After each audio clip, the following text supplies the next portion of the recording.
The Apple Pencil is a very nice bit of kit, but there's a problem.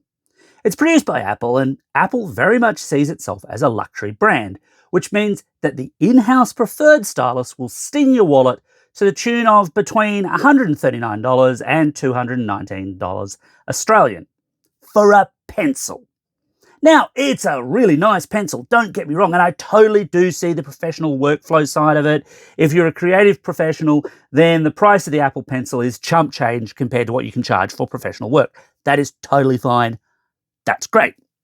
But what about the rest of us who are less artistically inclined, or, for that matter, slightly more, shall we say it, cash-strapped? Well, there are options out there. The classic solve was, of course, a rubber-tipped stylus. Look, I've got a pen with a rubber tip on the end of it. And look, that's okay if all you want to do is, scroll a web page, as I'm doing here. That's fine. But for any kind of annotation work, this is terrible. It just feels awful all the time, like you're using a dead finger. I mean, for scrolling, actually, I may as well use my finger anyway, but this is not a good note-taking solution at all. On a recent trip through Japan, I ducked into a branch of Daiso, the 100 yen store that's spread across the world. There are Daiso stores here in Australia. There's one, in fact, not 5 minutes drive from where I'm recording this, but the home-based Japanese stores often stock products that never make it overseas, which is why I find them fun to browse. And that's where I came across this, the Daiso Capacitive Rechargeable Touch Pen, which goes out of its way to try to avoid infringing Apple trademarks while looking, well, let's be honest here, just about as much like an Apple Pencil as it's possible to be.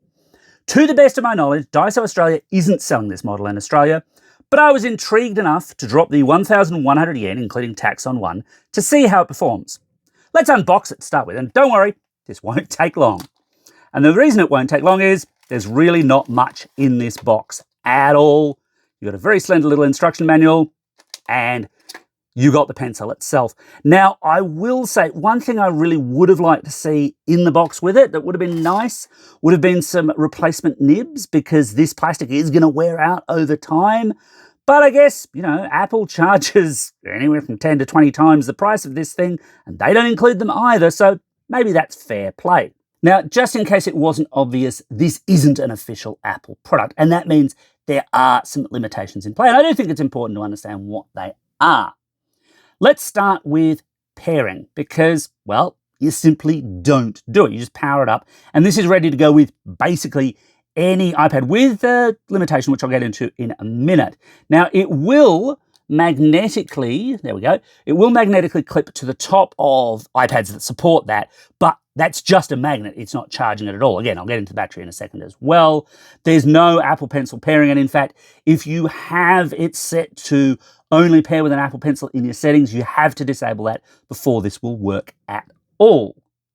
Now, a quick word on compatibility. I've got a little bit of a punt with this because according to the box, this will work with iPads after 2018. And it says iPads. Now, that leaves open the question of, well, what happens with like the Airs and the Pros and the things that use the Pencil Pro? And what I'm using here right now is in fact an iPad Air M2. And look, that's worked okay. And I'm not going to say that I have tested this with every 2018 model iPad. I have not done so, just to be totally clear. I also didn't have, while I have tested it in the past, I didn't have access to an Apple Pencil while I was testing this out. I'm familiar enough with the Apple Pencil, I think a lot of people are, to know how it works, but I couldn't put them head to head. Sorry about that. So in terms of how it works, well, look, it works, as you can see. I mean, I can scribble here. I'm a terrible artist, but I can draw a person here with some kind of scar, I guess he's got. I don't know. Like I said, I'm a terrible artist. No one's hiring me for my artistic ability. But all of this functions. You do get a degree of tilt, so I can get a slightly thicker brush by putting it on its side. Not by much, but a little, as you can see there. What you don't get is any level of pressure sensitivity. So it doesn't matter how hard I push on the screen. I'm not going to push too hard because I don't want to damage things. It doesn't matter how hard I push. It's not going to make any difference to the stroke there. Again, if you need that kind of artistic level, then you probably do need an Apple Pencil. You also don't get any kind of fancy side tapping, so if you need to select a new tool, you need to actually select it. But again, you could buy 13 of these for the price of one Apple Pencil USB-C, or 22 of them for the price of an Apple Pencil Pro. So, I don't feel like that's a terrible trade-off. What about handwriting? Well, my handwriting is absolutely abominable, as we can see, but it works. I mean, you can certainly take what I would call notes, even if my own hand doesn't want to do them, about as well as it will with an Apple Pencil. And yes, scribble will work if you use it in a text field. All of that is fine. And I'm not going to blame this for the fact that my handwriting, after years and years of basically typing most things, is truly abominable. That was basically always the case. That's not the fault of this Daiso stylus or the Apple Pencil or the iPad. That's on me. Now, on the side, you find this little rubber bit. Now, it's not a button, not at all. It is simply, I don't know if the focus is going to behave for me here, it is simply just a cover for the USB-C charging socket. Honestly, I'm amazed I haven't lost this. This hasn't fallen on the floor, out into a bag, into a crevice of the sofa. Its time is limited, I feel, before it just goes south and that USB-C port is exposed. In terms of battery life, it's rated for up to 4 hours. Most of us, I don't think, sketch or draw or write for 4 hours in that sense. And look, it can probably manage that. I've tended to use it in shorter bursts, honestly.